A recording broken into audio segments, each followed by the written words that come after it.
Welcome to this edition of Cicero Unplugged. I'm delighted to be joined today by Mike Hotra from our Washington D.C. office.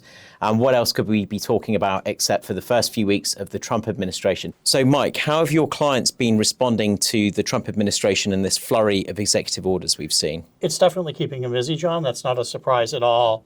And I think even in the places where companies may have had a heads up or some insight that this was coming, this transition team has been in place for 3 months before the inauguration.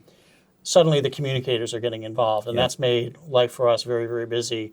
So, for example, on a lot of the president's orders relating to DE&I, not just in the federal government, but for federal contractors and some of those requirements, suddenly what was abstract now requires not just compliance, but explaining to employees, explaining to other stakeholders why these actions are being taken, offering appropriate context, clarifying activity. And that requires not just coordination among the communicators, but it requires working with the legal department, investor relations, leadership.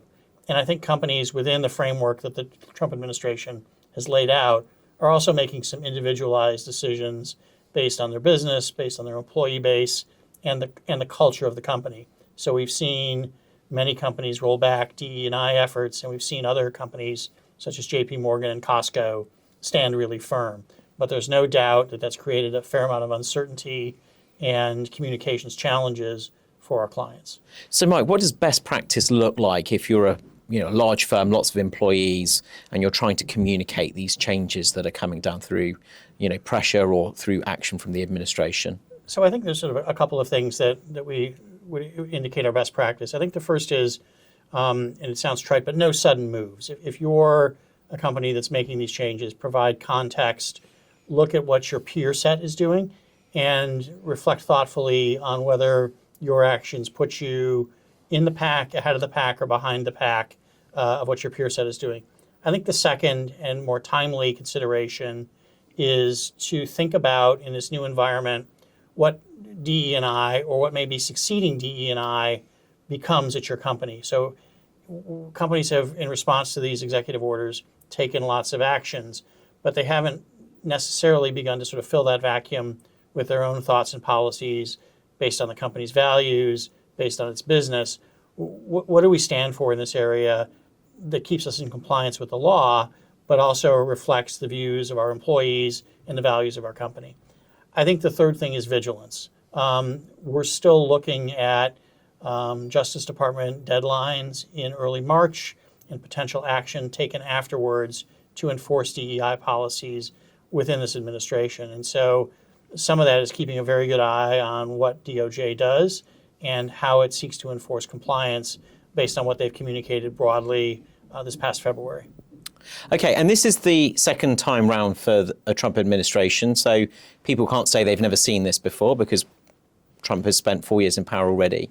How does business engage with this administration, and does that look and feel any different to the way that they did for the first Trump administration? I think it's fair to say that in the first Trump administration, President Trump was surprised a little bit that he was elected president. This time around, I think he has an appreciation for the breadth and depth and scope of the federal government and has staffed and organized the staffing process appropriately. So what you're seeing with this administration is a president who is fully in control of the Republican Party and has a plan for governing and filling out the roles within government. That didn't really exist the last time. What I think that means is there's probably a little bit, it may seem chaotic, but there's a little bit more discipline to this administration and a little bit more focus on what it wants to achieve with its time in office, and a sense of urgency given that congressional elections are less than 2 years away. And can we just turn to that briefly? So midterms are coming in a couple of years' time. Where is Congress? Because we've seen some commentary on this side at the Atlantic saying, Trump is sort of king of all that he surveys, and that in a sense, Congress has been MIA through this whole process. Is that a fair characterization? Is it finding its feet? What role does Congress have going forward? I think Congress has a very important role to play in enacting policy, enacting budgets, passing budgets, and providing the president with the funding he needs to accomplish some of his agenda. Where we're really seeing the pushback, though, surprisingly, in the early days of this Congress is among Republicans who are looking somewhat skeptically at the impact of the executive actions on their district, on funding in their district, on the federal workforce in their district, and are quietly, in some cases, but somewhat vocally in other cases, critical of the president.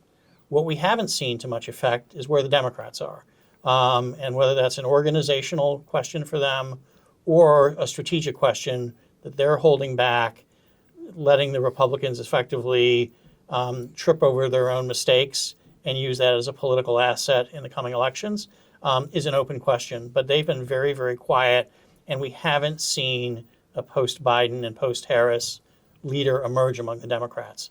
So that's a matter of a lot of speculation in Washington, both the strategy and the new leadership of the Democratic Party.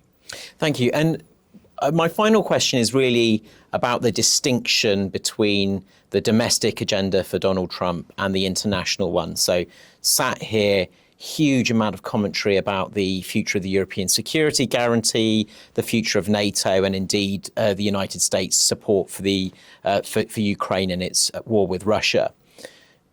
Is that where the news agenda is? Is that where the interest is in the United States? Or are people talking about different things in Washington, D.C. and indeed across Middle America? I think you're seeing, so the answer is both. I think you're seeing a real focus on a potential restructuring of the relationship between people and their federal government.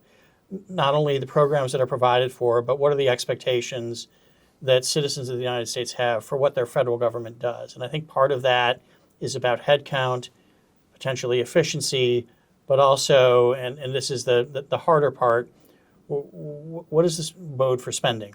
On the international front, I think you've seen really since Harry Truman at the end of World War II, most presidents, Democrat or Republican, take the alliances and the relationships that the United States has at face value.